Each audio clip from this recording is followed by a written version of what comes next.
রংপুর শহরের অন্যতম গুরুত্বপূর্ণ প্রবেশদ্বার এই রংপুর মডার্ন মোড়, যেখান থেকে উত্তরবঙ্গের সকল প্রকার যানবাহন দেশের বিভিন্ন জায়গায় চলাচল করে থাকে।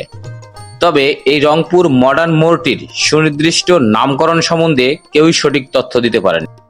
তবে কথিত আছে রংপুর ক্যাডেট কলেজটি যে জায়গায় অবস্থিত সেই জায়গায় একটি রেসিডেন্সিয়াল মডেল স্কুল ছিল, যা পরবর্তীতে 1978 এবং 1979 সালের দিকে মডেল স্কুলেই প্রতিষ্ঠিত হয় ক্যাডেট কলেজ।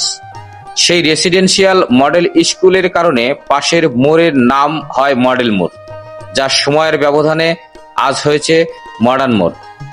এটি মূলত কথিত আছে, তবে যদি কেউ এই মডার্ন মোড়ের সঠিক ইতিহাস বা এর নামকরণ সঠিক তথ্য জানেন তো অবশ্যই ভিডিওতে কমেন্ট করে জানিয়ে দেবেন।